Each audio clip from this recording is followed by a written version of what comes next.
तो आइए पहले सब हाथ जोड़कर प्रार्थना में भाग लेते हैं। ओम नमो भगवते वासुदेवाय। ओम नमो भगवते वासुदेवाय। ओम नमो भगवते वासुदेवाय। ओम नमो भगवते वासुदेवाय। ओम नमो भगवते वासुदेवाय। ओम नमो भगवते वासुदेवाय। नारायणं नमस्कृत्यं नारायणं नमस्कृत्यं नरं चैव नरोत्तमं नरं चैव नरोत्तमं देवीं सरस्वतीं व्यासं देवीं सरस्वतीं व्यासं ततो जयमुदीरये। ततो जयमुदीरये। नष्टप्रायेषु अभद्रेषु नष्टप्रायेषु अभद्रेषु नित्यं भागवत सेवया नित्यं भागवत सेवया भगवती उत्तमा श्लोके भगवती उत्तमा श्लोके भक्तिर्भवति नैष्टकी। भक्तिर्भवति नैष्टिके। कृष्णाय वासुदेवाय कृष्णाय वासुदेवाय देवकी नंदनाय च देवकी नंदनाय च नंदगोपकुमाराय नंदगोपकुमाराय गोविन्दाय नमो नमः। गोविन्दाय नमो नमः। नमो महावदन्याय नमो महावदन्याय कृष्ण प्रेमाप्रदायते कृष्ण प्रेम प्रदायते कृष्णाय कृष्ण चैतन्य कृष्णाय कृष्ण चैतन्य नामनि गौरतेशे नमः। नाम्नि गौरतिषे नमः। जय श्री कृष्ण चैतन्य जय श्री कृष्ण चैतन्य प्रभु नित्यानंद प्रभु नित्यानंद श्री अद्वैत गदाधर श्री अद्वैत गदाधर श्रीवासादि गौर भक्त वृंदा। श्रीवासादि गौर भक्त वृंद। हरे कृष्णा हरे कृष्णा हरे कृष्णा कृष्णा कृष्णा हरे हरे कृष्णा कृष्णा हरे हरे हरे राम हरे राम हरे राम राम राम हरे हरे राम राम हरे हरे। हरे कृष्णा। तो आज छठे दिन के भागवत के सत्र में आप सभी का स्वागत है। और श्रीमती विद्या देवी जो हैं उनकी पुण्यतिथि में इस भागवत का आयोजन हुआ है। तो जो कथाएं हमारी कल तक हुई श्रीमद् भागवत महापुराण की, उसमें कल 9वें स्कंद का वर्णन हुआ। और 9वां स्कंद श्रीमद् भागवत का जो विषय है वो है ईशानु कथा, कि भगवान और उनके भक्तों की कथाएं। और इसमें ऐसे ऐसे महातपस्वी राजाओं का वर्णन है जो सारे के सारे मुक्त राजा हैं, जीवन मुक्त राजा हैं। सारे के सारे राजा जीवन मुक्त हैं। इसमें कुल मिलाकर 24 अध्याय हैं, जिसमें 12 अध्यायों में प्रारंभ के में पूरे सूर्यवंश का वर्णन है, जिसमें भगवान रामचंद्र का प्राकट्य होता है। और 12 अध्याय आगे के में चंद्रवंश का वर्णन है, जिसमें भगवान श्री कृष्ण का, परम पुरुष भगवान का प्राकट्य होता है। तो उसका वर्णन हमने कल सुना, जिसमें सूर्यवंश के जितने राजा हैं उनका वर्णन सुना। जो प्रारंभ होता है सूर्यवंश, ये प्रारंभ होता है पहले सूर्य भगवान से, जिसमें विवस्वान से फिर विवस्वत मनु आते हैं। फिर विवस्वत मनु के आगे जो पुत्र है उनका वर्णन आता है, जिसमें एक महाराज शर्याति महाराज की आपने कल कथा सुनी। और महाराज शर्याति की पुत्री सुकन्या की चवन ऋषि से आपने जो कथा सुनी उसका वर्णन किया। फिर आगे नाभाग महाराज का वर्णन हुआ, इसमें खटवांग महाराज का वर्णन हुआ, रेवत महाराज का इसमें वर्णन हुआ। और फिर आगे जो कथाएं आई उसमें फिर नाभाग महाराज के यहाँ अम्बरीश महाराज का वर्णन सुना हमने पूरा। फिर अम्बरीश महाराज के बाद आगे इसमें जो वर्णन आए, जिसमें पूरा इक्ष्वाकु वंश आया, जिसका हमने वर्णन सुना, जिसमें मानदाता आए, त्रिशंकु आए, राजा हरिश्चंद्र आए, फिर खटवांग महाराज, नृग महाराज। फिर आगे इसमें जो वर्णन आता है अज, रघु, दशरथ, फिर दशरथ जी के 4 पुत्र राम लक्ष्मण भरत शत्रुघ्न, इसका वर्णन, और फिर आगे इनके भी पुत्रों में कुश की पीढ़ी में आगे पूरे लव और कुश की पीढ़ी का वर्णन। इसमें रामचंद्र जी की पीढ़ी का पूरे 30 जो पीढ़ियां हैं उनका पूरा का पूरा वर्णन है इसमें।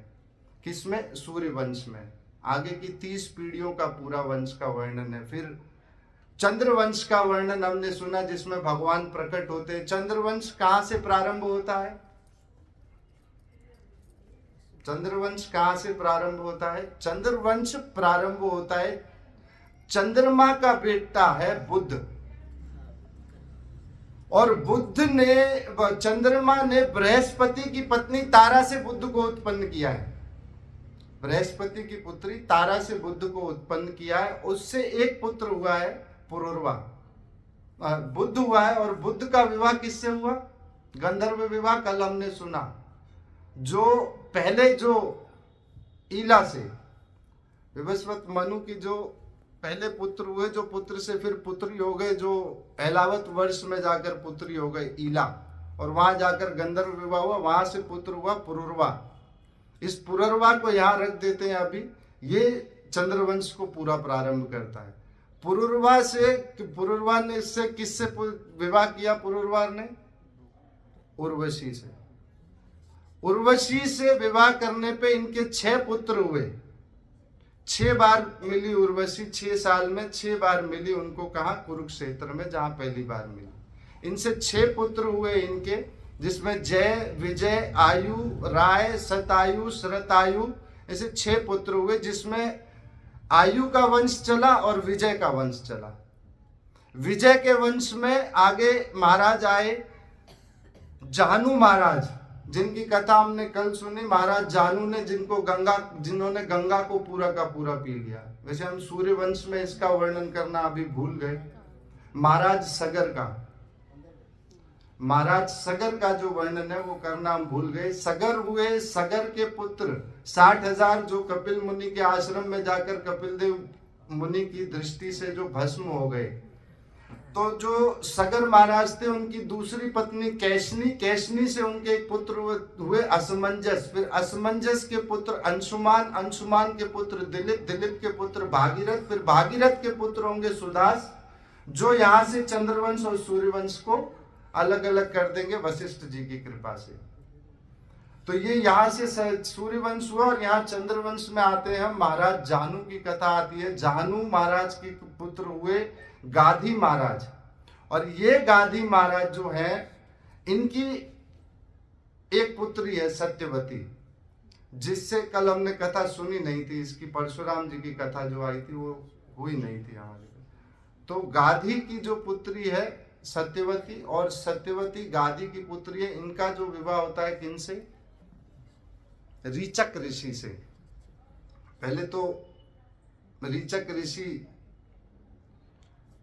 जल के भीतर तपस्या करने लगे, तो मछली और का ऐसा एक भाव देखा, जिसके उनके मन में ऐसा भाव आया कि मुझे विवाह करना चाहिए। तो रीचक जब गाधी महाराज के पास गए कि मुझे विवाह करना है आपकी पुत्री से, तो गाधी महाराज उनसे कहते हैं कि अंदर चले जाओ, 50 पुत्रियां हैं जिससे आपको विवाह करना है, कर लो। गाधी महाराज तो रीचक ऋषि से ये समझता है मैं बूढ़ा आदमी हूँ, एक को 50 में विभाजित करते हो, 50 पुत्रियों से विवाह करके आ जाते हैं।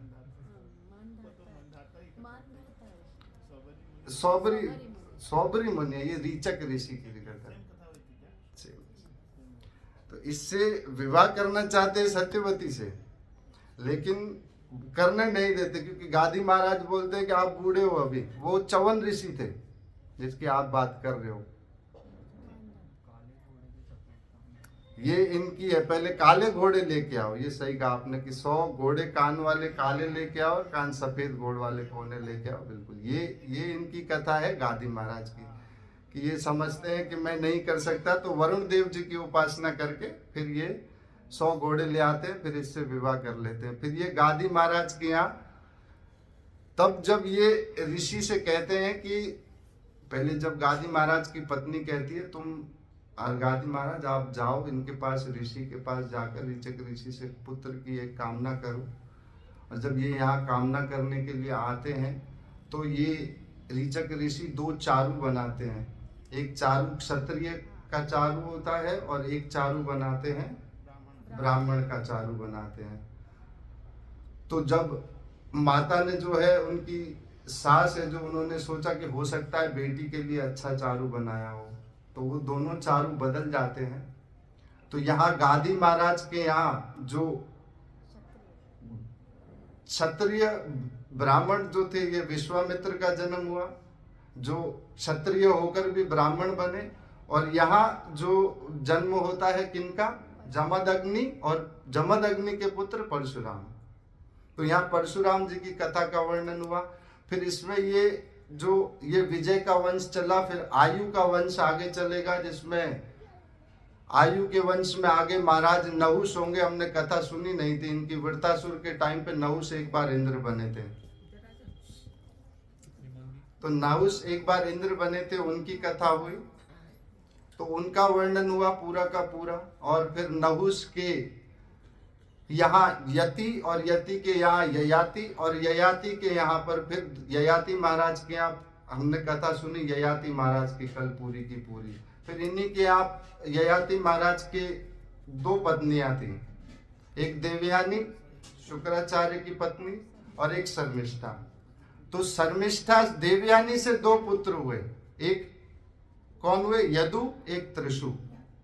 तो यदु और त्रिशु देवयानी से हुए, और शर्मिष्ठा से 3 पुत्र हुए, जिसमें द्रुहयु हुए, एक अनु हुए और पुरु हुए। तो ये पुरु का वंश बहुत महान है। पुरु के वंश में आगे एक राजा हुए दुष्यंत, दुष्यंत के यहाँ फिर शकुंतला से दुष्यंत जी का विवाह हुआ, और उनसे फिर उनके रंतिदेव और भरत नाम के 2 पुत्र हुए।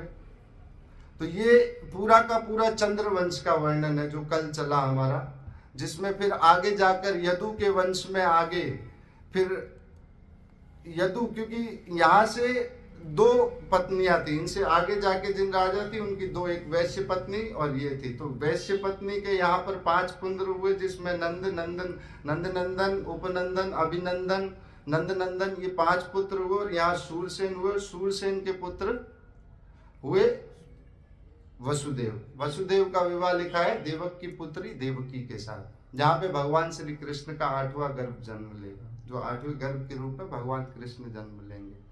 तो ये पूरा चंद्रवंश है, ये तो पूरा का पूरा लिखा है। आप इसको पढ़ेंगे अगर, तो पूरा का पूरा लिखा है कि फिर आगे हस्ती हुए, हस्ती के जो है पुत्र कुरु हुए, कुरु से फिर आगे शांतनु हुए, शांतनु से भीष्म हुए, शांतनु सत्यवती से विवाह करेंगे, सत्यवती से आगे फिर पुत्र होंगे कौन? धृतराष्ट्र, पांडु और विदुर। फिर आगे युधिष्ठिर महाराज के पुत्र, भीमदेव सेन के पुत्र, ये सारे के सारे चंद्रवंश में लिखे हुए। तो ये हमारा कल वर्णन हुआ इसका। ये जो 9वें स्कंद में इसका पूरा ईशानु कथा का वर्णन हुआ। फिर हमारा वर्णन हुआ 10वें स्कंद में प्रारंभ होते हैं जब, तो 10वें स्कंद में कुल मिलाकर 90 अध्याय हैं। ये श्रीमद् भागवत का सबसे बड़ा स्कंद है।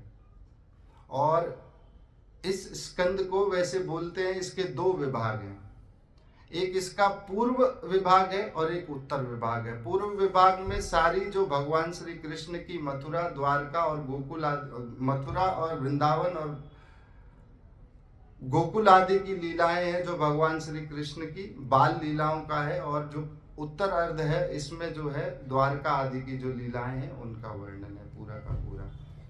तो अब हम आइए पहले भगवान श्री कृष्ण का कल तो जन्म हुआ, भगवान श्री कृष्ण का हमने सुना, भगवान श्री कृष्ण का जन्म हो चुका कल। तो जन्म के बाद अब भगवान कहाँ है? गोकुल में है। तो गोकुल में अब यहाँ भगवान जब पहुंचे हैं नंद बाबा के यहाँ पर, तो नंद बाबा के यहाँ तो बहुत उत्सव हुआ है, खुशी हुई है, सब बहुत आनंद में है कि भाई नंद के यहाँ पर इस उम्र में, बड़ी उम्र में नंद बाबा के यहाँ पुत्र हुआ है। तो बड़े खुश हैं। नंद बाबा ने सारे खजाने खोल दिए हैं अपने, जिसको जो चाहिए सब ले जाओ। नंद बाबा को ऐसे बोलते हैं ऐसे कि जिनका दिल बहुत बड़ा है। तो उन्होंने उस दिन सारे के सारे अपने खजाने, जिसको सोना चाहिए सोना ले जाए, चांदी चाहिए चांदी, जो ले जाना है सब खोल के दे दिए। तब फिर विचार किया नंद बाबा, यहाँ पर नंद बाबा ने कि अब इस खुशी को मुझे थोड़ा और बांटकर मुझे कंस को, जो वार्षिक कर होता है, टैक्स, वो देने के लिए जाना है। तो यहाँ से बैलगाड़ियों में अपना कर भरकर नंद बाबा गए हैं, कहाँ पर? मथुरा गए हैं। कंस को कर, तो वहाँ पूरी वाटिका लगी हुई है यहाँ पर, और यहाँ बैठे हैं। और यहाँ जब कर देने के बाद बैठे हैं तो यहाँ वसुदेव से मुलाकात होती है। वसुदेव जी से कृष्ण जी, नंद बाबा की जो मुलाकात होती है, और यहाँ इन दोनों की जो परस्पर वार्ता है वो बहुत सुंदर है। इतनी सुंदर तरीके से ये वार्ता होती है कि नंद बाबा वसुदेव अपना दुख नहीं बता रहे हैं, अपना कष्ट नहीं बता रहे हैं। ऐसे कम्युनिकेशंस जो सेमिनार्स होते हैं उसमें बताया जाता है जब बात करने के लिए कि अपना दुख हमेशा नहीं गाना चाहिए। तो यहाँ नंद बाबा, यहाँ वसुदेव कहते हैं नंद बाबा को कि नंद बाबा आपके यहाँ तो नंद जी बहुत भगवान की कृपा से इस उम्र में, इस बड़ी उम्र में आपके यहाँ बालक का जन्म हुआ है। इतनी खुशी का आपके यहाँ पर जो ये त्योहार चल रहा है इसका वर्णन करते हैं और कहते हैं आपकी इस खुशी को हम कैसे बांटें, हम तो यहाँ मथुरा में हैं, हम आपसे इस खुशी को बांट तो नहीं सकते हैं, इस हर्ष को। और यहाँ नंद बाबा वसुदेव जी से क्या कह रहे हैं? अरे नंद बाबा वसुदेव जी, जो हमें मिला वो तो ठीक है, लेकिन हम तो आपका जो कष्ट है हम तो वो देख रहे हैं। आपके 6 पुत्रों को मार दिया, 7वें पुत्र को आपके जमीन पर पटक कर, पुत्री थी उसको भी मार दिया कंस ने। आप इतना कष्ट सहकर भी अभी तक हैं, इतने अच्छे से हमारी परस्पर वार्ता कर पा रहे हैं, तो आप धन्य हैं। तो ये इतना सुंदर दोनों का भाव है। और यहाँ वसुदेव नीतज्ञ हैं और राजनीति को जानते हैं बहुत अच्छे से। तो यहाँ वसुदेव कहते हैं नंद बाबा अब आप गोकुल जाओ, गोकुल में बहुत उपद्रव शुरू होने वाले हैं। अब गोकुल के लिए आप यहाँ से जल्दी रवाना हो जाए। और वसुदेव, ये नंद बाबा ये जानते थे कि जो वसुदेव हैं वो वास्तव में बहुत नीतज्ञ हैं और राजनीति को बहुत अच्छे से जानते हैं। और कंस की इस भावना को उन्होंने जान लिया था कि अब, क्योंकि पहले तो अब आगे आएगा इसका वर्णन कि जब आपने कल ही सुना कि 7वें जब गर्भ का हुआ और जब देवी प्रकट हुई और देवी ने जब ये घोषणा कर दी कि कंस तुम्हें मारने वाला तो पैदा हो चुका है, अब बच नहीं सकते हो, तुम्हें मारने वाला पैदा हो चुका है। तो यहाँ ये पूरा का पूरा वर्णन है। और यहाँ से वसुदेव जी की बात सुनकर नंद बाबा बैलगाड़ियों में आदि में चलकर निकल गए हैं। और वहां उस तरफ गोकुल में सुंदर वृतांत चल रहा है। भगवान अभी 6 दिन के हैं, भगवान श्री कृष्ण अभी 6 दिन के ही हुए हैं और भगवान श्री कृष्ण पालने में सुंदर लेटे हुए हैं। मैया यशोदा व रोहिणी माता पास में बैठी हुई है, देख रही हैं। और यहाँ से कंस की भेजी हुई जो बाल घातनी है पूतना, वो वहां बहुत सुंदर स्त्री का वेश बनाकर, सुंदर सज्जा आभूषण पहनकर, सुंदर साड़ी पहनकर वहां नंद महल में प्रवेश करती हैं। और यशोदा मैया देख रही है और आकर उनको कहती है, अरे पहली बार तुम्हारे यहाँ बालक हुआ है क्या? देख नहीं रहे हो बालक यहाँ लेटा हुआ है, इसको कोई दूध नहीं पिला रहा है? और यशोदा मैया और रोहिणी ऐसे हो गई योग माया के प्रभाव से कि उनको कुछ समझ नहीं आ रहा है। पूतना ने उठा लिया भगवान को और पूतना ने भगवान को उठाकर उसको दुग्धपान कराने लगी और भगवान भी पुचुर पुचुर दूध पीने लगे हैं वहां पर। और यहाँ पूतना तो भगवान को लेके बाहर निकल गई है और भगवान ने वहां पर दूध पीते हुए अपनी आंखें बंद कर ली हैं। और आंखें बंद करने के ऊपर 25 से ज्यादा टीकाएं लिखी हुई हैं आचार्यों की कि भगवान ने आंखें क्यों बंद की, कि भगवान ने आंखें बंद क्यों की उस वक्त। तो कई आचार्य कहते हैं कि भगवान ने तो कहा कि मेरा तो कार्य दूध पीने का है, मैं तो यहाँ आनंद की लीला करने के लिए आया हूँ, ये तो पहले ही मुझे विष पिलाने के लिए आ गई है। तो भगवान कृष्ण ने आंखें बंद करके शंकर जी का आह्वान किया कि शंकर जी, विष पीना तो आपका काम है, आप आकर विष पी लीजिए। फिर कई आचार्य कहते हैं कि भगवान श्री कृष्ण ने जब देखा कि पूतना दूध पिलाने के लिए आई है, परंतु तैयार तो ऐसे होकर आई है जैसे पत्नी हो, धात्री बनकर, धात्री का भाव लेकर आई है, परंतु बनकर आई है पत्नी जैसी। अब इसे मैं देखूंगा तो ये तो मेरे स्वयं के खुद के रूप में ही प्रकट हो जाएगी, और मेरी माँ यशोदा रोहिणी तो डर जाएंगे अगर इस रूप में, इसको बाल घातनी के रूप में देख लेंगे तो यहाँ भगवान ने इस भाव में आंखें प्रकट की, बंद की है। तो ऐसे 25 अलग अलग सुंदर, इसके लिए कम से कम 2 दिन का सत्र चाहिए भगवान की इस आंख बंद करने के ऊपर, जो आचार्य ने टीकाएं लिखी हुई है। बहुत सुंदर सुंदर टीकाएं लिखी हुई हैं कि भगवान कहते हैं मैं तो यहाँ माखन मिश्री और दूध पीने के लिए आया हूँ, ये मुझे विष पिला रही है। और भगवान ने फिर ये भाव में आंखें बंद कर ली, और भगवान फिर उसका सारा का सारा दूध, फिर वहां से पूतना उनको जब बाहर ले गई तो सारा का सारा दूध भगवान ने एक ही बार में, अरे वो तो भगवान के तो उदर में सारा ब्रह्मांड वास करता है, तो उसका सारा का सारा दूध भगवान पी गए पूतना का। और जब पूतना का सारा दूध पी गए तो यहाँ पर पूतना का दूध पीने के बाद प्राण खींचने लगे भगवान पूतना के। अरे बाल घातनी ऐसे बच्चों को एक कहते हैं पुराने की पूतना नाम की एक भूतनी लग जाती है, जिससे बचाने के लिए मुच्छ मुच्छ मुच्छ कहना पड़ता है कि ये यहाँ से जाए। यहाँ तो पूतना कह रही है मुच्छ मुच्छ मुच्छ, मुझे छोड़ो, मुझे छोड़ो, मेरे स्तन छोड़ो। और भगवान भी यहाँ भीतर से कह रहे हैं मैं तो जिसको एक बार पकड़ लेता हूँ उसे दोबारा नहीं छोड़ता हूँ, अब मैं तुम्हें नहीं छोड़ूंगा। और यहाँ खींचकर पूरा प्राण खींच लेते हैं पूतना के, और वहां से दूर जाकर कहाँ गिरा है इसको पूतना का शरीर।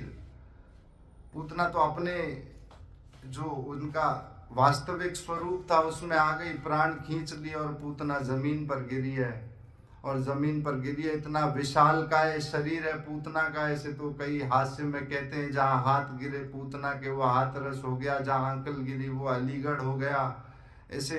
और गिरी कहाँ पूतना, कंस की वाटिका में जाकर गिरी, उसकी पूरी की पूरी जो वाटिका थी उसमें गिरी। और यहाँ यशोदा मैया तो मूर्छित हैं पूरी, कुछ समझ नहीं आ रहा है, यशोदा मैया को मूर्छित बैठी हैं। गोपियों ने देखा वहां जाकर पूतना गिरी हुई है, विशाल काय पहाड़ जैसी लग रही है, और ऐसी उनका मुख है ऐसा जैसे गुफा हो पूरी, और स्तन जैसे 2 पहाड़ हो, उसके ऊपर भगवान बैठे हुए हैं, मुस्कुरा रहे हैं। यहाँ गोपियों ने सीढ़ियाँ लगाकर भगवान को उतारा है। भगवान की जो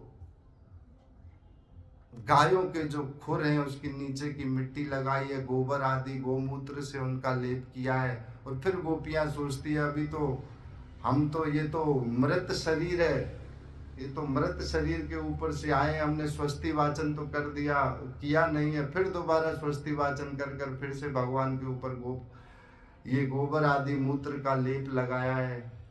और यहाँ भगवान बहुत, अब जब मैया ने ये देखा और फिर मैया के पास, अरे यशोदा मैया आप उठ जाओ, गोपियाँ कहती है तुम्हारा लाला सुरक्षित है, तुम्हारे लाला को कुछ नहीं हुआ है। और यहाँ फिर आगे वापस आई है मैया, तो अभी भी चिंता में है। फिर माता ने जब दूध पिलाया यशोदा मैया ने वापस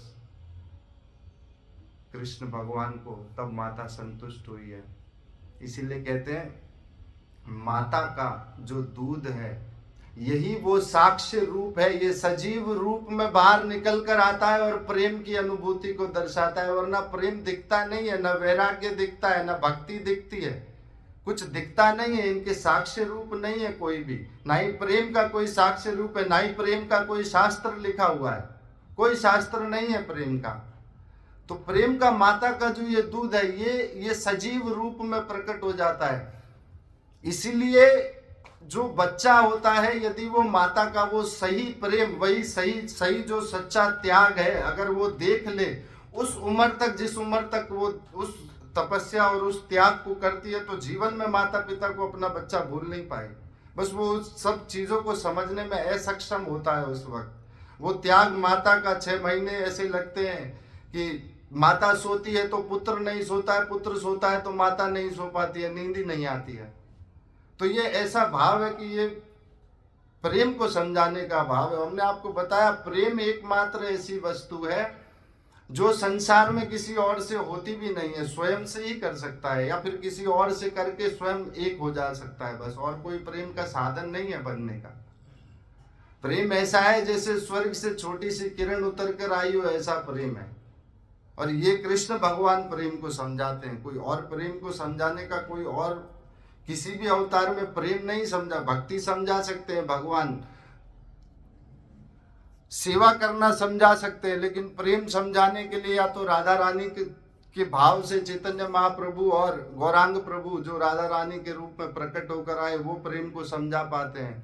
वरना प्रेम की अनुभूति तो आप देख लो, सारे इतने हजारों किताबें पढ़ लो, लाखों हजारों पिक्चरें देख लो आप, लेकिन प्रेम हर किसी का स्वयं का अपना अनुभव किया हुआ है, तो कोई समझ तो उसे सकता ही नहीं है प्रेम कैसा है। इसीलिए कभी शास्त्र नहीं लिखा हुआ प्रेम के ऊपर। कैसे समझे? हर कोई अपनी अनुभूति करता है, उसकी समझने का कोई ऐसा साधन ही नहीं है प्रेम को। और प्रेम बड़ा निर्मोही है, ये प्रेम मोह नहीं मांगता है किसी से, प्रेम स्वतंत्रता देता है एक दूसरे को। प्रेम को निर्मोही, दोबारा कहता हूं, प्रेम निर्मोही है। ये ऐसा, इसमें मोह है ही नहीं। ऐसे कहते प्रेम का अर्थ ही यही है कि करते रहो, सिर्फ पाने की इच्छा उसमें है ही नहीं कि मैं आपको पालूं, ये नहीं है। मेरा कार्य है प्रेम करना, मैं आपसे कर रहा हूं। तो ये भगवान समझाने के लिए आते हो। और यहाँ फिर पूतना के उद्धार की जब कथा पूरी होती है तो यहाँ कथा फिर आगे प्रारंभ होती है कि पूतना के उद्धार के बाद फिर भगवान थोड़े बड़े हुए हैं और भगवान ने पहली बार करवट बदली है भगवान कृष्ण ने। तो बच्चों के जन्म पे तो पहले हर एक समय में ही उत्सव होता था, तो करवट बदलने का ये उत्सव मना रहे हैं यहाँ पर। पहले उत्सव मना रहे हैं और यहाँ उत्सव में नंद बाबा ने इतना सुंदर प्रबंध किया है। यहाँ पर इतना माखन है, हर जगह दूध है वहां पर। और नंद बाबा ने सुंदर, पहले तो सारे के सारे गोपियां इतने सुंदर पुराने रेशम के वस्त्र लेकर, अपने आभूषण पहनकर, अपनी पगड़ियों को पहनकर सुंदर तैयार होकर जो गोपियां आई हैं यहाँ पर भगवान के इस उत्सव में।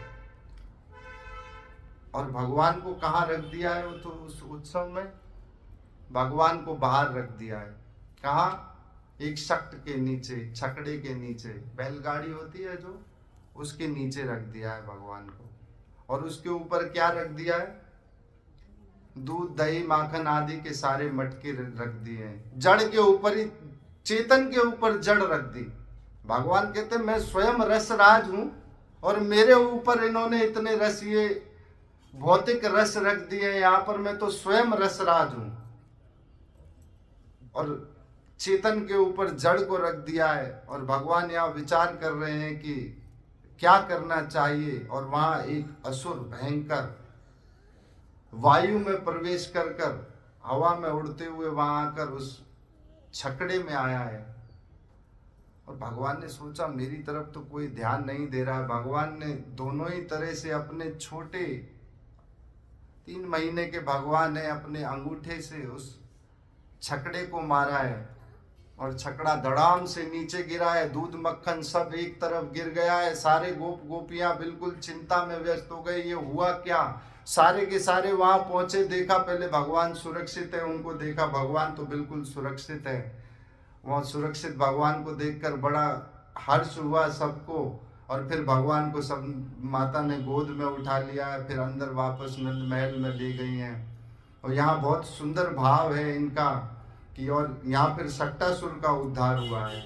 और शक्टासुर का उद्धार करने के बाद एक बार माता भगवान को दूध पिला रही थी और दूध पिलाते पिलाते भगवान का जो वजन है वो इतना बढ़ गया कि माता से उठाए ही नहीं जा रहे थे। और माता ने उनको उठाकर नीचे रख दिया और खुद चली गई आगे दूध देखने के लिए अपना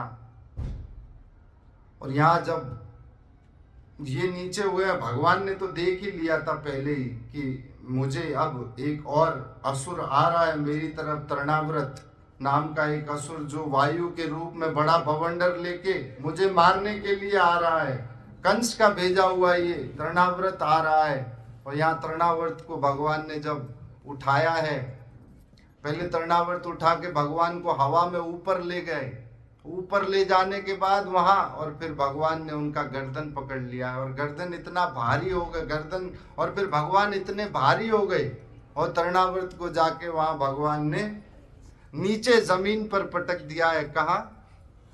नंद महल के बाहर एक पत्थर पर जाकर, और यहाँ फिर आकर तृणाव्रत का उद्धार हो जाता है। ऐसे 3 असुरों का यहाँ गोकुल में उद्धार किया है भगवान ने।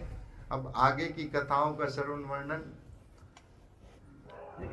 प्रभु जी करेंगे। हरे कृष्णा। हरे कृष्णा।